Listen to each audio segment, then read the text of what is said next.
mighty dwarf kingdoms, long thought diminished, are resurgent under their high king.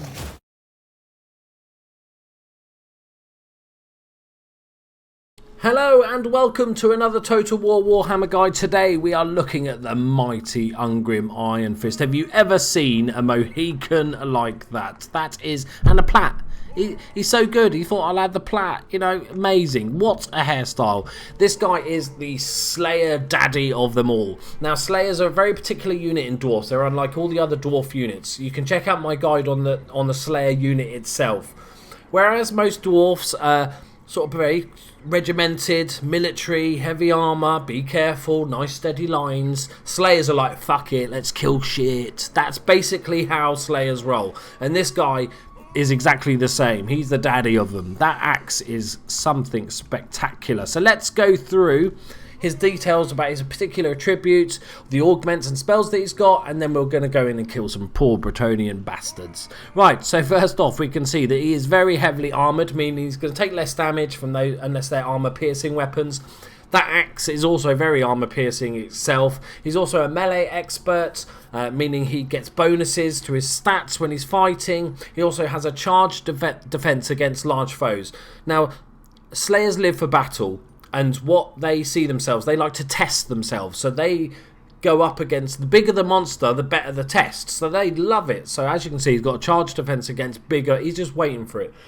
He's like, bring it on. So Ungrim has 3,501 hit points. He's got 120 armor. He's got 100 leadership, which is spectacular. Obviously, speed is the big letdown with all dwarfs. 32 speed, melee attack of 70, defense of 35. So you can see which way that swings with the Slayers, is that they want to go on the attack. Much more about attack than defense. But obviously, being dwarf, still amazing armor. So he has a weapon strength of 430. 145 is weapon damage, but a massive 285 of armor piercing damage. He also has a very good charge bonus for a dwarf of 50. So let's look at his abilities. So he's got missile resistance of 15%, as all characters have. He has a magic resistance of 25% because dwarves don't like magic and they protect themselves against magic. He has a charge defense against large, which is just beautiful. It's really helpful, especially when I talk to you in a minute about how you'd actually use him in a fight. He's a leader, so he gives a boost to leadership of units around him. He can hide in a forest. He's unbreakable. He does not give two shits about anything. You know, 10 units of trolls, bring it on. Happy to fight him. So his augments. So this is a passive, which is just brilliant. So it's when he's low on health, right? So it's disabled if he's got health greater than 20%. I don't like the way they word these in the game. There's some of these are quite confusing. I've already messed up a couple. But the effects are, it gives him 8% splash attack power, which is really good because there's not many boosts to that in the game. And also plus 8% armor piercing damage as if he needed it. Absolutely superb. That's when he gets angry and damaged. So next up we've got Deadly Onslaught. An augment that lasts for 10 seconds. It's a pretty standard leader one. This gives him a charge bonus, armor piercing damage bonus, and vigor. Normally these aren't very good for the dwarfs because you're not going to do a massive amount of charging. But he is a Slayer, so he might be doing a bit more charging, and he's got a decent charge bonus. But also, because it's percentage based, I've lost it now.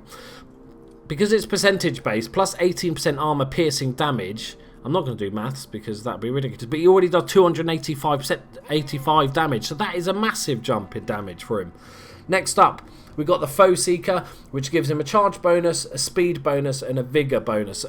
I'm much more for the Deadly Onslaught just because of that extra armor piercing damage. He's already slow, so plus 24 speed is nice, but it's not spectacular, you know, but it's free, so use it. And the next big thing, and the reason why you use these lords and these legendary heroes, is Stand Your Ground. And this is an augment that casts on yourself and it affects all enemies, all ally units within 40 meters, gives you a boost to leadership and a massive boost to melee defense and melee attack. Right. And there's his abilities done. So while we chat, we're just going to go and kill some little Bretonnian men. Where are they? They're over there. So the way you'd use him in battle is part of the... There's two ways you can use him. The way I'd use him particularly is to have him part of the main battle force, so right in the middle of your battle. And what you do is the enemy's closing in, which they will do because you're the ones with the big guns. You've got the massive artillery, so you're sitting there waiting for the enemy to attack you.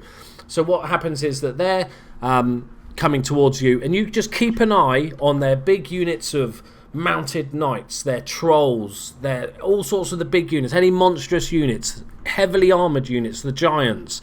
This is the sort of thing that you want to send this guy at. Even enemy characters is great as well. All of those work really well. Have the Bretonnians just run off?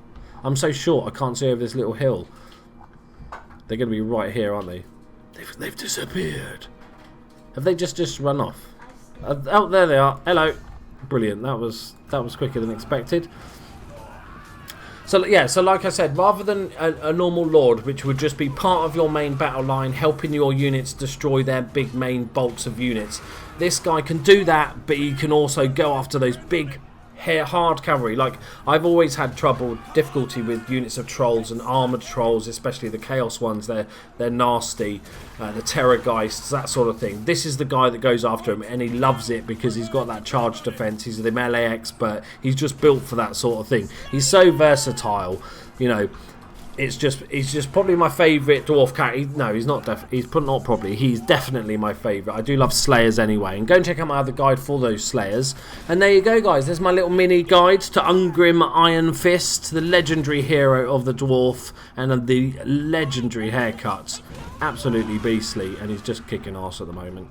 Thank you very much for watching, guys. If you're new to the channel, please hit that like button, hit the subscribe button, and I'll see you in the next one. Bye bye.